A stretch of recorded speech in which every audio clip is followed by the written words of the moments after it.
our third ship was approved, and we are going to fax down to Avondale today in a document to execute that third option.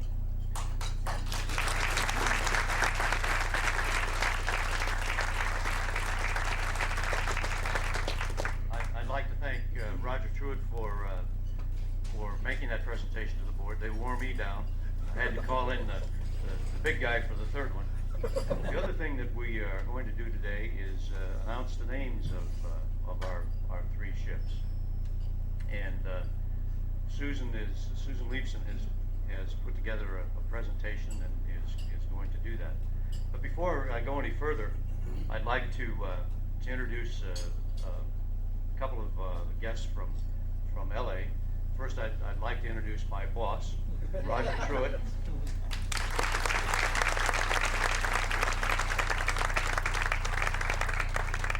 And I'd also like to introduce Bruce Whitmore, who is the General Counsel for Arco.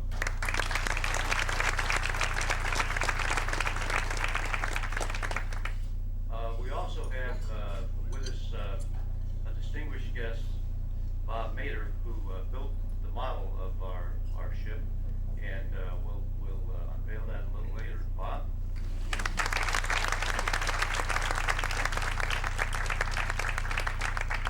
By the way, this ship, this model will eventually be on display at the Lane Victory Museum. When we were thinking about the names for our new ships, I had a few suggestions that nobody really liked. And so quickly a committee was put together to get it out of my hands. And that committee consisted of Susan, John Sullivan, Jim Morgan, Bernie, and myself. In considering the names, we had a couple of pretty easy ground rules. One was mine in that I said I didn't want to name the ships after people. After we named the first one Mike Boland, I was really in a sweat as to what we would do with the others. Somehow I had to get Roger Truitt in there, and then there was, Marie Knowles and Tony Fernandez and Bill Wade, and I don't know how I was going to make all of these selections. So we said no names, and that got me off that hook. The other thing we said we wanted to do was make sure that the names were easy to pronounce, easy to spell. Just for Guido. And we wanted to have there be some meaning to the names, and if we could, we tried to come up with names that fit with our past and the future, and the fact that these new ships do represent the standard for tankers that are going to be built to come into the Jones Act.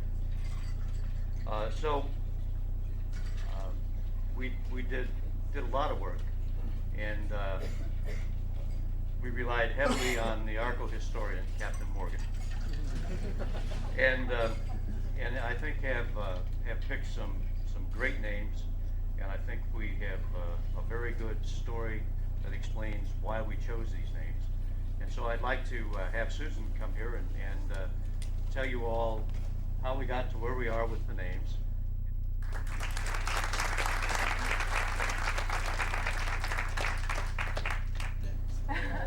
Thank you, Hirsch. I am honored to announce the names of Arco's first three Millennium-class tankers. As with all great names comes a great story. So sit back and listen while I take you back in time, back to a great time in the history of exploration. Picture an early spring day in 1768. The members of the Royal Society, England's prestigious association of scientists, were discussing a voyage to the South Pacific. Sponsored by the English government at the Royal Society's request, the voyage would take astronomers to observe the transit of Venus, the passage of Venus across the sun's surface, an event that occurred only twice in a lifetime. If properly timed, this could provide the basis for a calculation of the distance between the sun and the earth, which would serve as a unit for the measurement of the universe itself. After completing the observations, members of the expedition would continue across the Pacific in search of lands yet undiscovered by the Europeans.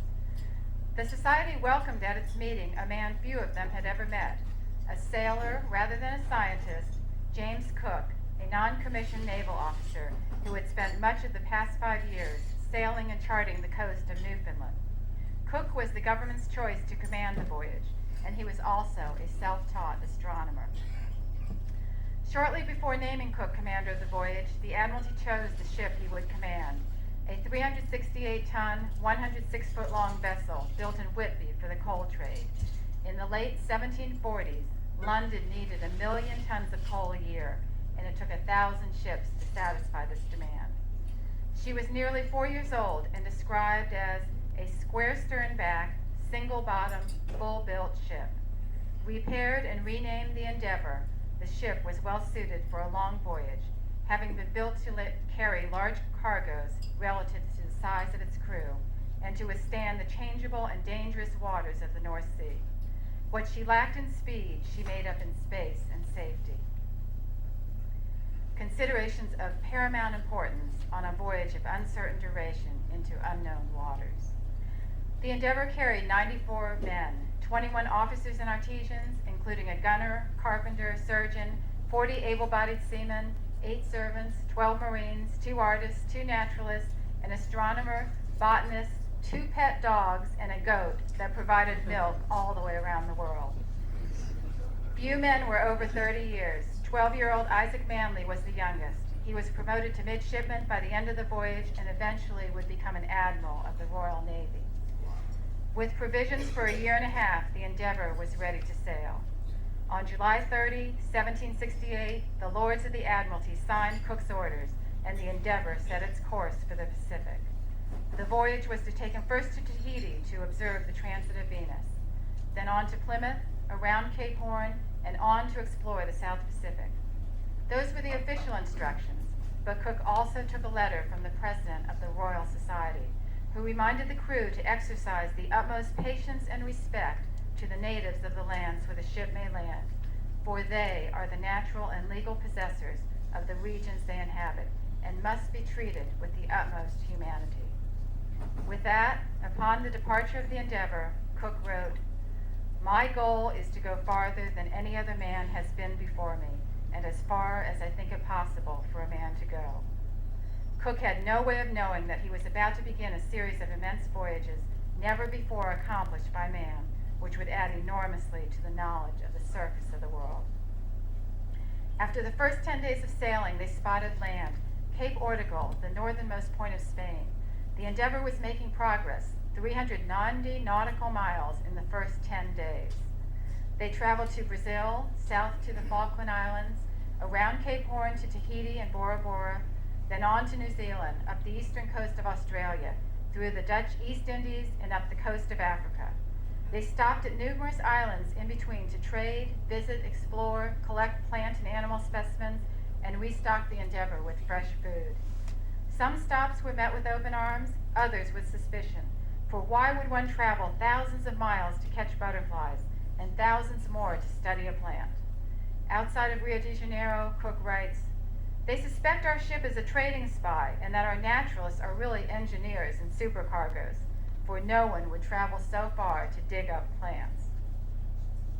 And on July 13, 1771, nearly 3 years after she departed, and having been the first to circumnavigate the world in a westerly direction, the Endeavor anchored at Downs. The pilot boat came alongside. The pilot took command as Cook and his crew went ashore. There had never really been any doubt from the time the Endeavor returned to England that the Admiralty would sponsor another voyage and that Cook would be asked to command it. His first venture to the South Pacific had been far more successful than any of his predecessors. He had explored more of the South Pacific than all who had gone before him. For Cook's second voyage, the Navy selected 2 vessels originally built for the North Sea coal trade. The ships were named the Drake and the Raleigh. At 450 tons, the Drake was somewhat larger than the Endeavor, the Raleigh slightly smaller.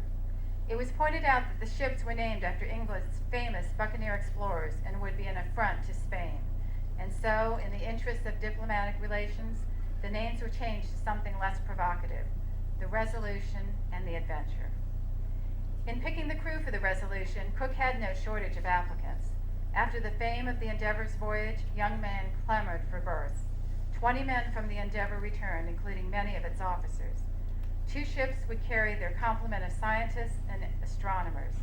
The Navy asked Cook to test a new type of compass and to attempt 2 different methods of distilling fresh water from seawater. Most significantly, Cook was directed to test 4 different chronometers, which, if they worked properly, would vastly simplify the determination of longitude. A noted painter would supervise the artistic tasks, assisted by 3 draftsmen. In addition, the group would have 2 secretaries, 6 servants, and for entertainment, 2 horn players, for a total complement of 118. During the winter of 1771, Cook spent much of his time overseeing the provisioning of his ships. One successful voyage around the world had given him definite ideas about outfitting the ships for long voyages. 30,000 pounds of sauerkraut, 60,000 pounds of biscuits, 30,000 pounds of salt pork, and 3,000 pounds of raisins were provided. In addition, the Navy wanted Cook to test carrot marmalade, reputedly an effective scurvy preventative, and Cook agreed to carry enough to give 200 men a teaspoon daily for 6 weeks. And Cook's final goal was to find the great southern continent. Explorers before him had sighted it. Cook believed it must be there, west of Cape Horn. This time he intended to circle the globe in an easterly direction, touching the Cape of Good Hope, moving southward to Australia, then to Cape Horn, and heading for Cape Town before returning home, thus again completing a voyage such as had never been made before. The Resolution, together with the Adventure, set sail from Plymouth on July 13, 1772, bound for the Cape of Good Hope. The Resolution then sailed south from Cape Town to the icy edge of Antarctica, but after being in daily danger of being smashed against a 200-foot iceberg, the Resolution headed north. Back and forth she went, crossing the Antarctic Circle 3 times. Finally, the last weekend of January, 1774, was an occasion that none on board the Resolution would ever forget. During these 2 days, they penetrated farther south at sea than any man before, or since for that matter. They counted 100 ice hills within the field, many of them very large and looked like a ridge of mountains rising one above the other until they were lost in the clouds. Cook wrote, "I will not say it was impossible anywhere to get farther to the south, but attempting it would have been a dangerous and rash exercise. I, who had ambitions not only to go farther than anyone had done before, but as far as it was possible for a man to go, was not sorry to meet this interruption, for it shortened the dangers and hardships inseparable with the navigation of the southern polar regions." Since Cook could go no farther south, he was well satisfied that no habitable continent was to be found. In a little over 5 weeks, the Resolution spanned the South Pacific from New Zealand to Chile. The intention of the voyage had in every respect been fully satisfied, the southern hemisphere sufficiently explored, and a final end had come to searching for a southern continent. The Resolution returned to England in July 1775, 3 years and 18 days after she departed. More significant news took precedence over Cook's return. In April 1775, hostilities had broken out between British troops and the colonial militia in Massachusetts, and Britain was preparing for war against the rebellious Americans. Cook's official reports of the voyage skimmed over his remarkable circumnavigation in high latitudes and focused on issues concerning the health of seamen.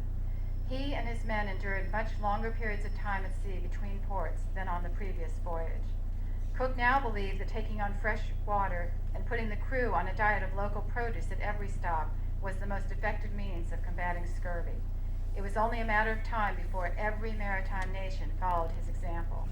The number of seamen's lives saved as a result is incalculable, and the achievement was one of seafaring's great landmarks.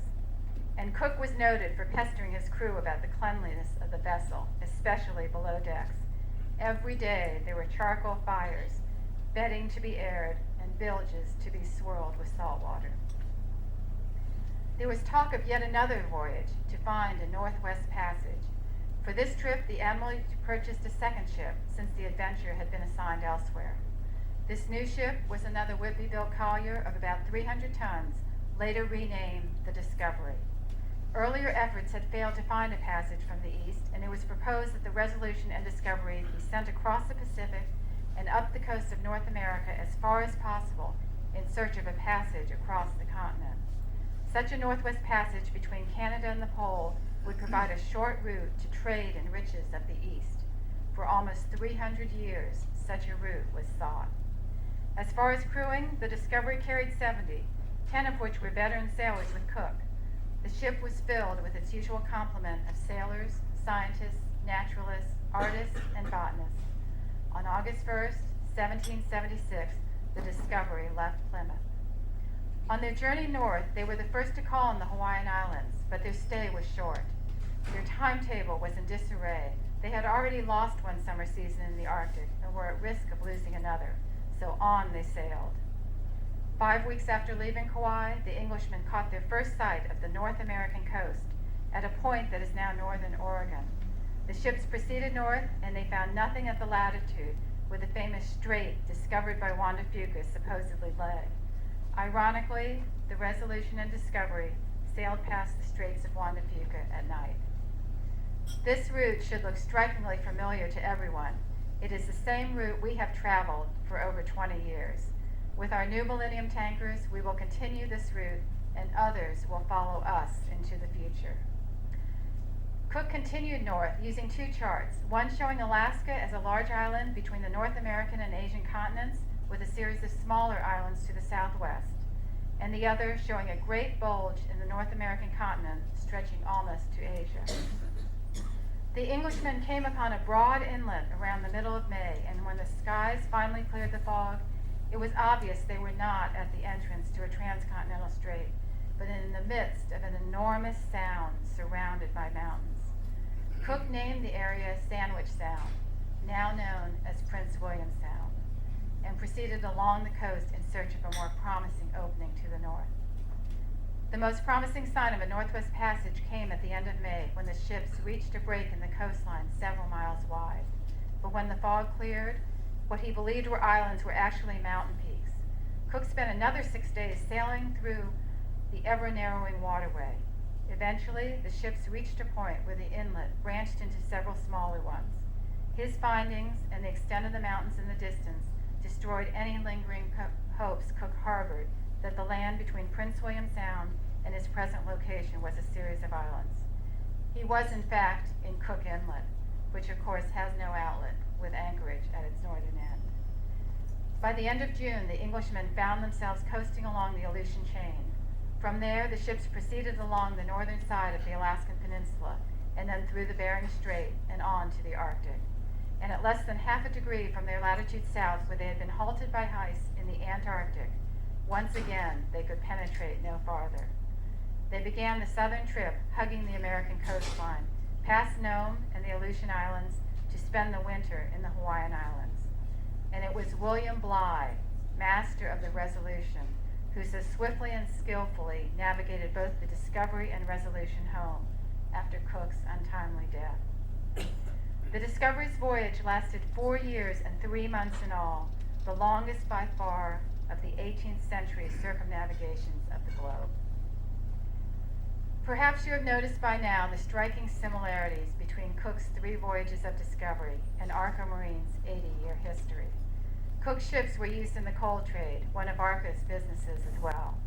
Cook's ships were chosen for their ability to carry large cargoes relative to the size of its crew and to withstand some of the harshest weather and difficult waters in the world, weather and waters we experience every day. The Resolution and Discovery's voyage up the Canadian coast and into Prince William Sound is exactly Arco's trade route. Cook's Discovery was the first ship to reach Valdez. The Arco Juno was the first ship to load Taft's crude oil at Valdez. Most significantly, many of you may not have known that the Endeavor, the Resolution, and the Discovery were all names of Arco ships long since retired. Arco's Endeavor was a 35,000 deadweight ton crude and product carrier, built in 1958 at Sun Shipbuilding in Pennsylvania. Arco operated this vessel from the time she was built to 1983. She traveled all over U.S. coastal waters as well as in international trade. But what links us to our past is our people. Steve Jellerson began his career at Arco Marine in July 1970 as a third assistant engineer. He is currently one of our chief engineers. The Arco Endeavor was the first ship that Steve sailed on. In last year's Arco Marine calendar, Steve was quoted as saying, "Without a doubt, the Endeavor inspires more fond memories of going to sea than any other ship of that era.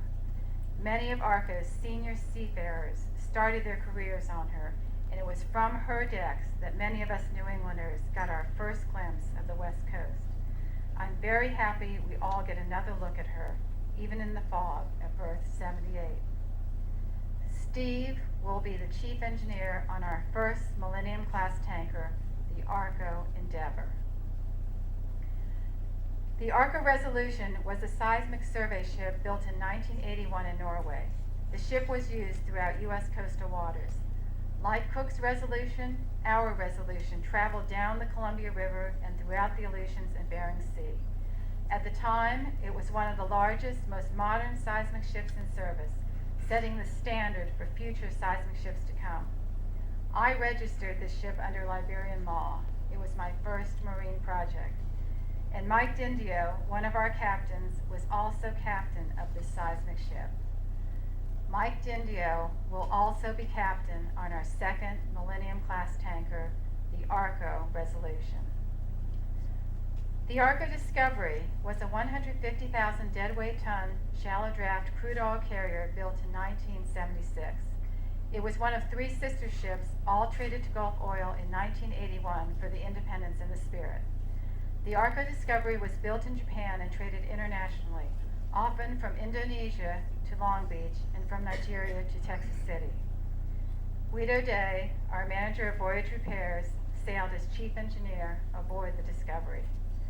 Guido Day will manage voyage repairs for our third Millennium class tanker, the Arco Discovery.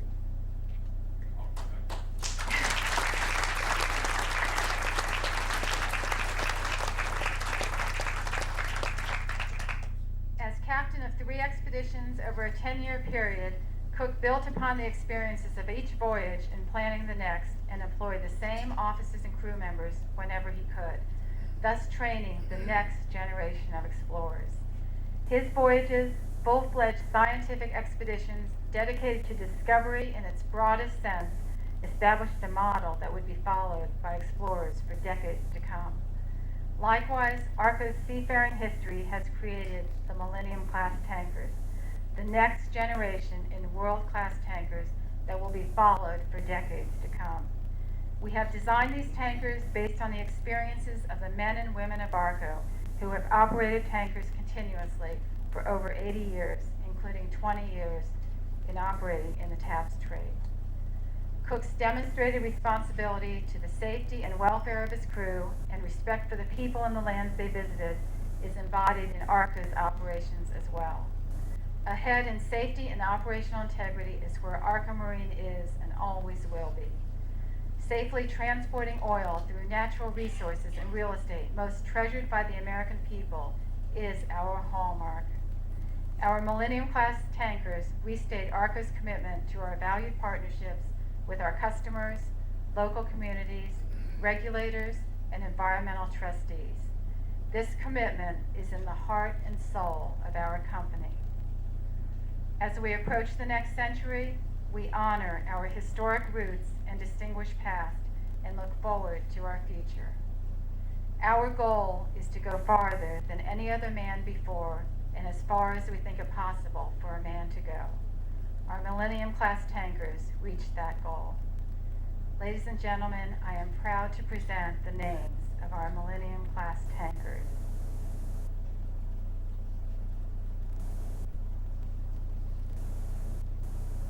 The Arco Endeavor,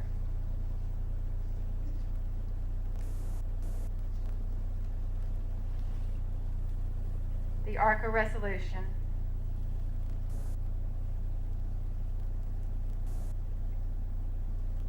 and the Arco Discovery. Thank you.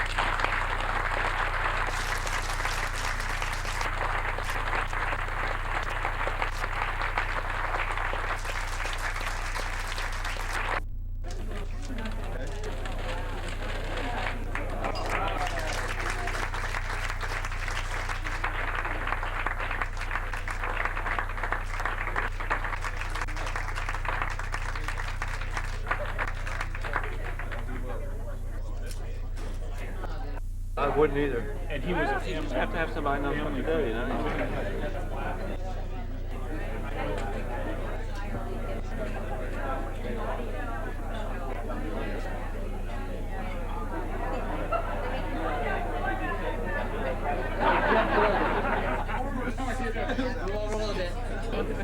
Stay on the grid back.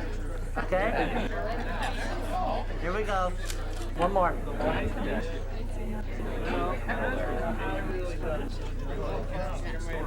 Okay. Yeah, exactly.